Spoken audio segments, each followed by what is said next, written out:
U.S. State Department informs Congress of a planned $8 billion weapons sale to Israel as the war in Gaza continues. Austria's Chancellor Karl Nehammer has said he'll resign in the coming days after talks on forming a new government failed for a second time. Nehammer said destructive forces in the Social Democrats had gained the upper hand and that his People's Party wouldn't agree to policies that harm the economy. Coalition talks between the People's Party, the Social Democrats and NEOS have dragged on since September. Those parties refused to work with the right-wing Freedom Party led by Herbert Kickl, who came first in the general election. New elections are the likely next step, but whoever heads Austria's next government will face the challenge of having to save between 18 and 24 billion euros, according to the EU Commission. Austria has been in recession for 2 years, is experiencing rising unemployment, and its budget deficit is currently at 3.7% of GDP, above the EU's limit of 3%.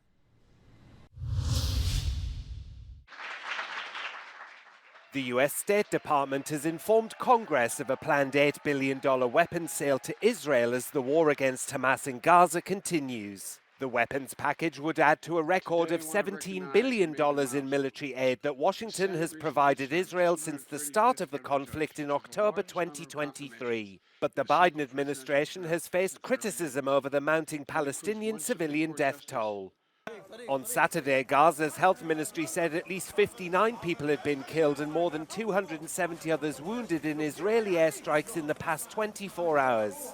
The war started after a Hamas incursion into Israel on the 7th of October 2023, which saw 1,200 people killed and 250 others taken hostage. The health ministry says more than 45,500 Palestinians have been killed, but officials don't distinguish between combatants and civilians in the tally.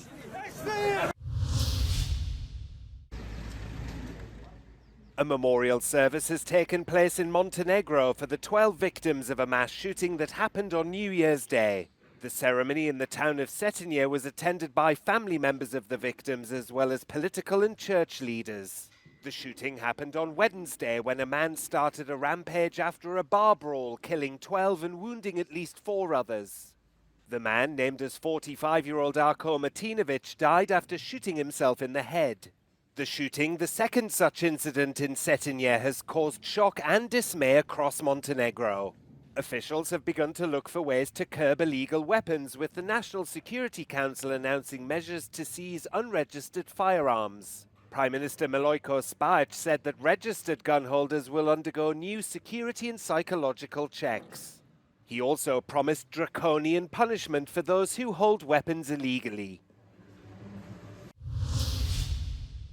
Authorities in the Canary Islands say around 183 migrants, including 24 women and 7 minors, reached its coast on Saturday on 2 boats. Local officials said the migrant boats had been intercepted on their way to the port of Naus. Spain's Sea Search and Rescue Agency and the Red Cross said they received the migrants with clothes, blankets and food. According to the Spanish Interior Ministry, Spain received 63,970 irregular migrants last year, the vast majority in the Canaries.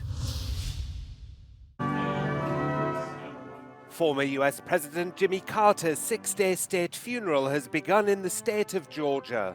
Carter served in the White House from 1977 to 1981 and died on the 29th of December at the age of 100.